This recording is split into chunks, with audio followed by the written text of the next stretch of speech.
Tomorrow? I don't even like to say it because I'll be arrested. Well, let's not say it. We need to go, I'll say it. All right.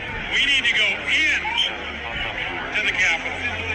Let's go! I'm going to put it out there. I'm probably going to go to jail for it. Tomorrow, we need to go into the Capitol. Into the Capitol.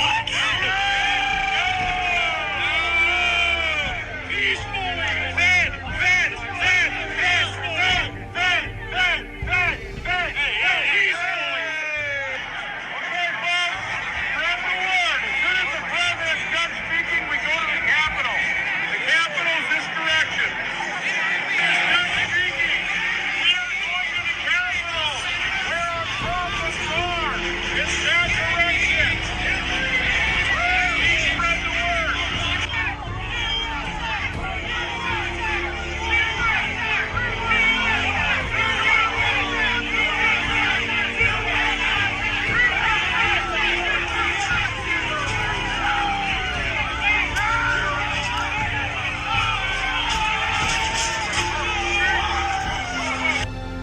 Everything that's going on around us, it's just a big show.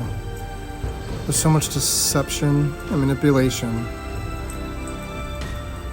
so much corruption in our government and across the world, in governments all over. Have we already forgotten January 6th and how none of that official story made sense whatsoever? Now we have a president, if you want to call him that. This man, I'm not even going to call him a president. There's no way he's running the show. There's no way he's in control. There's no way I have a hard time believing he even knows what's going on half the time. Here's Shapiro. Here's some clips from Shapiro sharing his views on the town hall we recently had, which was a disaster. And Joe Biden is not, he's non-compos mentis. He is not with us. So during the middle of this town hall, Joe Biden was talking about the Long Beach port, and he started asking what he was doing. I was able to go to the private ports where 40% of all products coming into the United States of America on the West Coast go through Los Angeles and what am I doing here? Is it Long Beach? Long Beach, thank you. What am I doing here? What am I doing here? So remember that time that Rick Perry ran for president and he wanted to name 3 departments that he wanted to cut, and he only came up with 2, and it ended his presidential campaign? Here you have the president of the United States not remembering the Long Beach port, and instead of finding something to cover for it, just saying, and another port in the area, instead he goes, what am I doing here? And Anderson Cooper jumps in to save him, as our media members typically do. Then we had this weird image of Joe Biden clenching his hand for no reason, as though he has like a vest strapped to him and the button in his fists.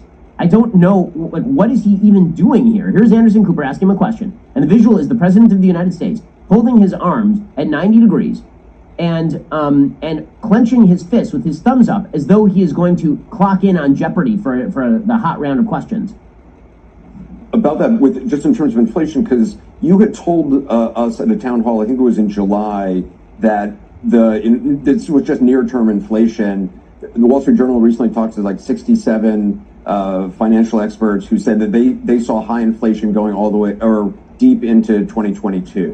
What is clenching his fists?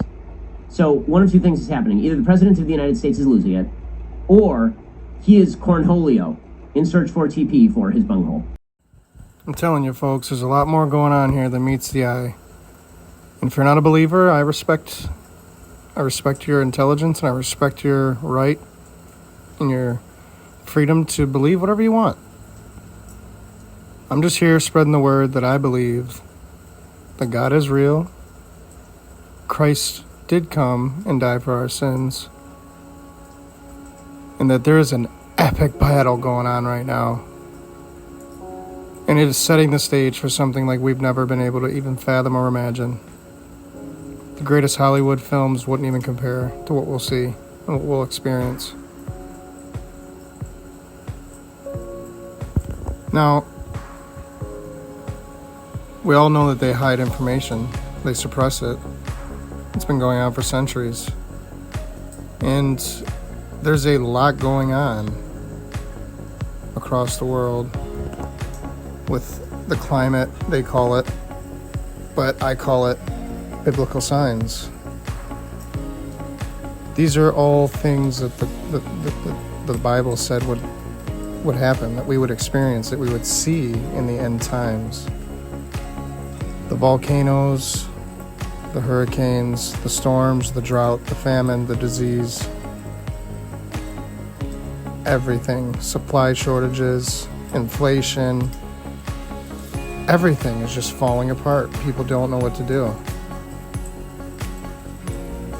And it said as it will be, in the end, it will be as it was in the days of Noah. You know, not paraphrasing that perfectly, but you get the point. And I've spoken on this before in other videos. And there will be great revelations coming out to the public as we move forward of technology. There'll be things that they're going to drop on us that they've known for a long time that'll, in our minds, change history. The age of the occult is back, and the stage is being set. And they're going to start linking the hidden parts of the past that really never really truly had an explanation. They're going to start putting it together for you on how they want you to really perceive it, just so they can sell you the big lie that's coming of the Antichrist and the whole beast system. It's coming. And we're seeing things slowly pop up over time. Anybody that's been watching that have been hinting to this, that it's definitely here and it's definitely happening now in our generation. The 3 orbiters and 2 rovers that are exploring Mars are uncovering fascinating and sometimes puzzling features on the red planet. The Great Pyramid of Giza is an enormous structure standing over 400 feet tall. Imagine a huge oceanic wave sweeping right over it, and you'll be in the world of Martian tsunamis. Although planetary scientists are confident that an ocean covered most of Mars's northern hemisphere, they simply couldn't find evidence of a shoreline. But Dr. Alex Rodriguez from the Planetary Science Institute in Tucson, Arizona, has shown that there are telltale remnants of one, but devastated by tsunami waves. He and his team identified boulders and ice debris that appear to have been deposited by these tsunamis. He claims that about 3.4 billion years ago, a meteor smashed into the ocean and triggered a mega tsunami that plowed into the coastline. A meteor crater nearly 20 miles across has been spotted and gave rise to this theory. When the water retreated, it dropped huge rocks at the shoreline and created clear outflow channels that can be clearly seen today. Mars passed into a short ice age, and then, several million years later, a second meteor struck the ocean. It generated a second mega tsunami that covered the shoreline with icy, rocky sludge that can be seen today. We know that there's still a lot of water on Mars, trapped as ice, but how much used to be there?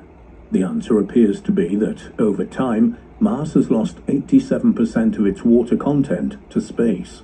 So, how was this determined? There are 2 types of water on Mars. One is the standard H2O, with which we're all familiar. 2 hydrogen atoms and 1 oxygen atom bonded together. The other form of Martian water is HDO, where the second hydrogen atom has been replaced by deuterium, an isotope of hydrogen. By comparing the ratios of HDO present on Mars today with that from a 4.5 billion year old Martian meteorite, the scientists can determine the change over time. If they're right, and they are pretty confident, it would appear that Mars once had sufficient water to cover the entire planet's surface to a depth of 450 feet. However, following observations made by the Very Large Telescope in Chile and the W.M. Keck Observatory in Hawaii, it appears that it once had a single ocean, even bigger than our Arctic Ocean. It's logical that Antarctica could have provided the perfect setting for many as yet undiscovered civilizations. Could Atlantis have been one of them? The legend of Atlantis has persisted across thousands of years, and today it is used as a fantastical setting for countless movies, TV shows, and even a Broadway musical. Jules Verne's classic novel, 20,000 Leagues Under the Sea, includes a trip to a sunken Atlantis, and authors were using it as an inspiration as far back as 200 years ago. But is there evidence of Atlantis' existence prior to this? Historians across a variety of fields and disciplines have found that communities and cultures separated by centuries and thousands of miles repeatedly refer to a utopian civilization made up of people of immense skill, intellect, and wisdom. References to this can be found in the writings not only from ancient Egypt and ancient Greece, but also in the myths and legends of the Native and Central Americans. Their folklore speaks of a powerful race of people who lived on a white island below what is now the continent of South America. They possessed superior knowledge and abilities and originated from shining cities of white light. The fables go on to explain that this race of people disappeared almost overnight when their cities sank beneath the ocean waves after a series of natural catastrophes, leaving no trace that they ever existed. The consistency and similarities of these accounts from unconnected and isolated cultures across the world seem to point to the undeniable fact that sometime between the 4th and 12th millennium BC, there was an extremely advanced civilization on Earth. These people were in possession of great knowledge of navigation, cartography, and astronomy. Their technical advancements were way ahead of other cultures that would appear after them. The lost civilization clearly preceded our modern society by tens of thousands of years, and many people firmly believe that this civilization could have been Atlantis. But is there any actual physical evidence to prove this long-lost island ever existed? In 2016, images of Antarctica taken from space revealed what appears to be the top of an astounding pyramid-like edifice protruding up from the ice and snow-covered expanse. And if the resolutions are correct, this pyramid appears to be 4 times larger than the Great Pyramid of Giza, which at the time of its construction was believed to be the largest man-made structure on Earth. Despite the initial excitement at this discovery, scientists were quick to dismiss these images as nothing more than the peaks of a mountain range hidden below the thousands of miles of ice sheets that make up this frozen continent. However, further satellite images have also revealed what looks like the remains of a once great city, with stairwells and city walls visibly encased within the frozen wastelands. These images appear to confirm the idea that Antarctica was once the ideal environment for a race of people responsible for creating such structures. And if so, who were these people? And more importantly, what happened to them? Ancient Greek texts refer to the inhabitants of Atlantis as half god, half man, bound with vastly superior intellects and knowledge who were at the forefront of mathematics, science, and astronomy. The fact that the Atlanteans were so much more evolved than their contemporary societies at the time has led to the suggestion that they may not have been human at all. Could the discovery of Atlantis finally confirm the long-held belief that extraterrestrials not only visited Earth, but were also instrumental in the evolution of the human race?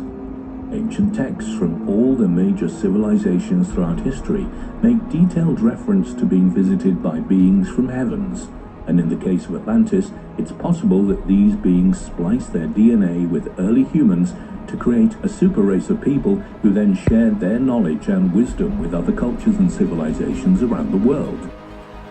Genesis talks about it, and Enoch mirrors it. I've talked about it before here, guys.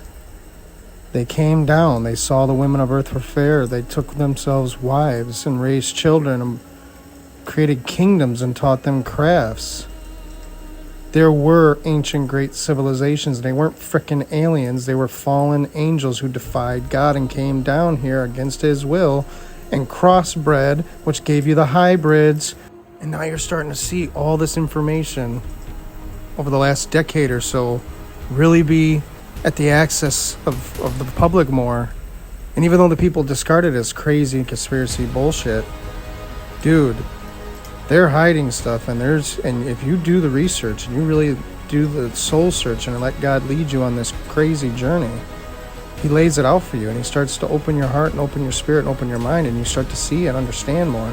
He connects the dots, man. You're seeing all this stuff come out. And it's all just playing right into everything the Bible said would happen, has happened. It literally lays it out for us. And it's right there. Open your heart, open your spirit, open your mind, and let God lead you. Let Him expose the wickedness and the lies and the deception of the world. Let Him open your heart and open your spirit to Jesus Christ. I think there's much more going on here than a lot of history has tried to lead us to believe. And it's like a big, crazy, wild sci-fi movie. It's interesting. I hope that somehow, some way, this is a blessing, me sharing my thoughts in this video, and for all of you who take the time to listen and watch my videos, and anybody that thinks like-minded, really appreciate your support, and thanks a lot. God bless.